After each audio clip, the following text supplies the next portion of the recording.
Всем привет, я Марина, и с вами школа Сакрамел. Есть ряд клиентов, у которых ничего не держится. Недавно на канале было такое видео, и сегодня модель пришла снова. Увидим, как она относила ногти, и будем пробовать новые способы укрепления. Смотрите видео до конца. Поехали! Кто из вас помнит эти ногти? Моя модель Гуля проходила с покрытием 3 недели. И такой результат. Видим на свободном крае некоторые сколы, но на самом деле результатом я уже довольна. Потому что Гуля рассказывает, что до этого носила покрытие только 3 дня, после чего оно отслаивалось пластом. Поэтому могу сказать, что уже наша техника работает. Что самое интересное, на одной руке мы выполнили запечатывание твердым гелем, на левой, а на правой сделали укрепление при помощи акриловой пудры. Я отдельно ролик не снимала, это был видеоурок для моего нового онлайн-курса, который скоро стартует, поэтому если вы хотите узнать все нюансы укрепления, в том числе и акриловые пудры, то добро пожаловать. Мы снимаем покрытие до тонкого слоя, и важно убрать все возникшие отслойки. Что меня больше удивило, отслойки на многих ногтях были не со свободного края, а в зоне кутикулы. Это весьма любопытно. Возможно, из-за того, что мы использовали силикон-карбидный шлифовщик и как-то сгладили ногтевую пластину, или использовали для увлажнения дегидратирующий тоник. Однозначно трудно сказать, но что-то на это точно повлияло.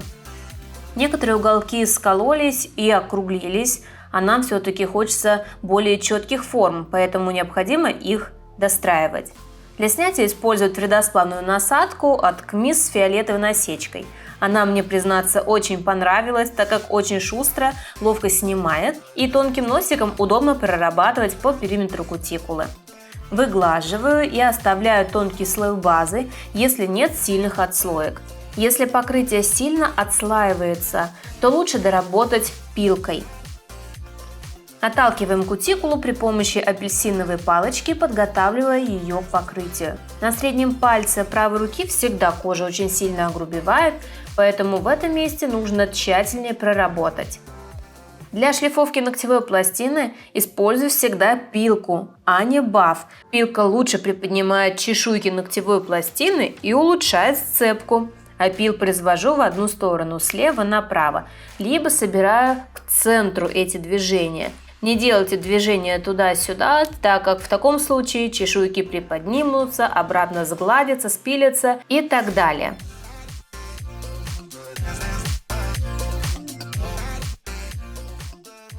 Самое важное – не оставлять глянцевых участков на поверхности. Все должно быть матовым. Особое внимание уделите зоне боковых пазух. Там чаще всего мастера оставляют глянец. Для маникюра, как и в прошлый раз, используем синий абразив. Для счищения птериги, обработки боковых пазух и валиков использую алмазное пламя диаметром 0,21. В этот раз кутикула выглядит намного лучше. В прошлый раз было очень много заусенец, в том числе и глубоких. Я довольна, что данная техника моей модели подошла, поэтому и в этот раз выполняем ее. Чисто аппаратный маникюр без среза режущим инструментом. На этом этапе приподнимаю юбочку кутикулы, формирую ее для быстрого среза. После этого этапа мне нравится еще дополнительно пройтись под кутикулой, для того, чтобы расчистить карман. Таким образом, нам лучше становится видно подкутикульное пространство, насколько чисто мы с ним поработали. И от этого будет зависеть итог маникюра. Для среза кутикулы использую алмазный шарик, также с синей насечкой. Напомню, что в предыдущий раз мы пробовали красный абразив, он моей модели не подошел. Красный абразив только зажевывает кутикулу, очень быстро забивается и среза не получается. Прорабатываю в положении форвард на скорости 7-10 тысяч оборотов. Конечно, смотрю за реакцией модели. Если где-то горячо, то снижаю скорость, либо это место пропускаю и затем позже к нему возвращаюсь. Самое главное не перетереть кожу, чтобы не было красных участков.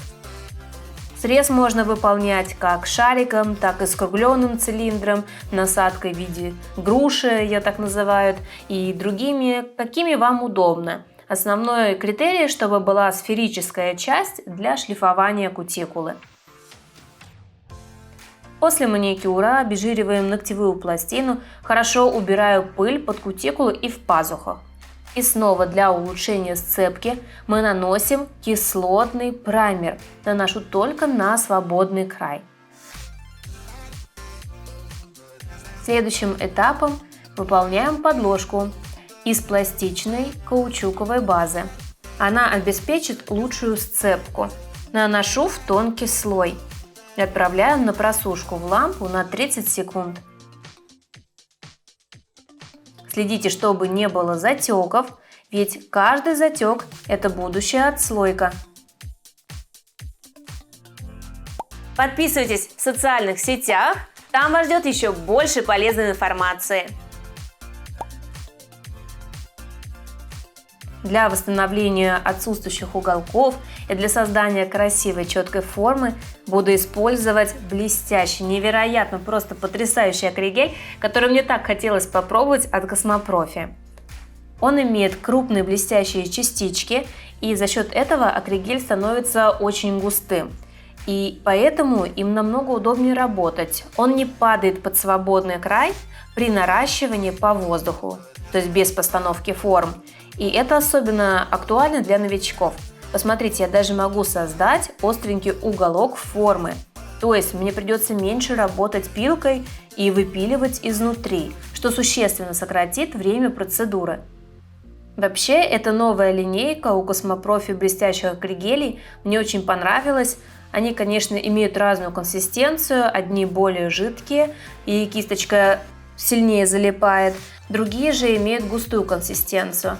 Но я всегда работаю со специальной жидкостью, использую натуральную кисточку для акригеля, и в таком случае акригель не прилипает и с ним очень комфортно работать. Такая кисть предназначена для акрилового моделирования, и работать с акригелем ей гораздо проще, нежели чем короткими.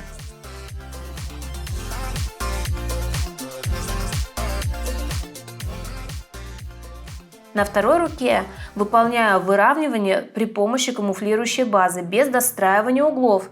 Интересно посмотреть, какой из вариантов для моей модели будет лучше, где база с акригелем или где просто база на натуральных ногтях. Все-таки нужно протестировать все возможные способы и определить, что же будет лучшим для моей модели. Конечно, мне очень хочется ей помочь и убрать это ее заблуждение о том, что у меня ничего не держится. Я уверена, что для каждого клиента есть покрытие, которое будет держаться. Нужно просто найти его и подобрать мастера, который сможет это сделать. Выбираем блестящую красивую базу. Кстати, она очень легко разравнивается, поэтому выравнивание было сделать не так-то сложно. На руке с укреплением снимаем липкость и придаем форму свободному краю. Делаю уголки более четкими, также пройдусь по поверхности для ее сглаживания, чтобы легче сработать базой.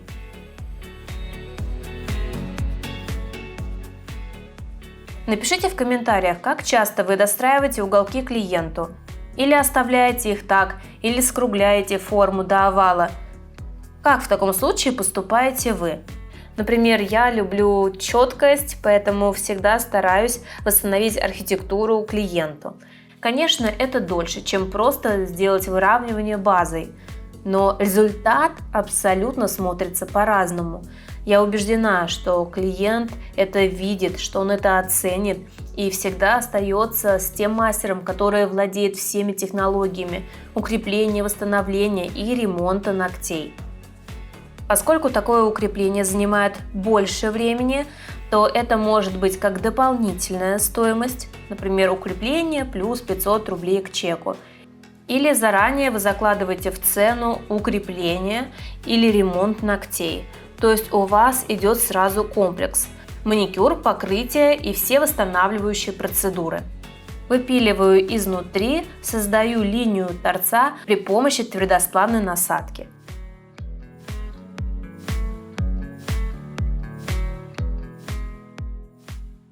Посмотрим на торцы, которые у нас получились, там, где натуральные ногти.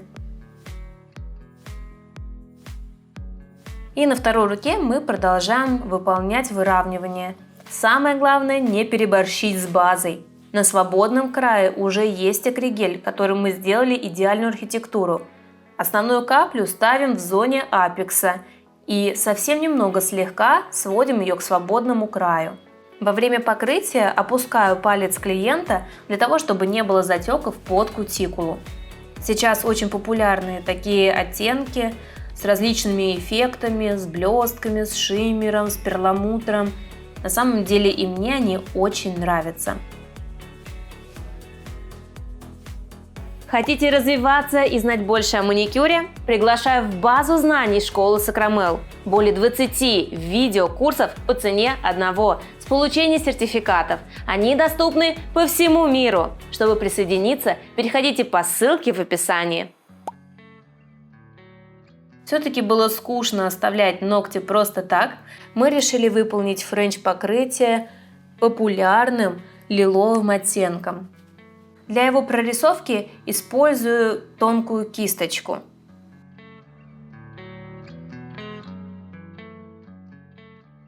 На нескольких ногтях сделаем дизайн. Черной гель-краской отмечаю линии и просушиваем. Затем цветными гель-лаками ставим вот такие кляксы. Не пугайтесь, это не окончательный дизайн. Нужно также предупредить вашего клиента, а то он может испугаться раньше времени. Например, попросил цветочки, а мастер наляпал лишь бы что. Затем намешанными гель-красками, гель-лаками формирую лепесточки. Просушиваю. Затем белой гель-краской обвожу, создавая контур будущих цветков. Смешала темно-фиолетовый с черным, добавляем в серединки и растушевываем. По центру ставим белые точки и просушиваем. Вот такой дизайн. Очень просто, быстро. Перекрываем топом с небольшим выравниванием, чтобы сгладить поверхность. Моей модели очень понравились такие нежные цветочки. А как вам? Посмотрим на ногти с укреплением просто базой и с акригелем.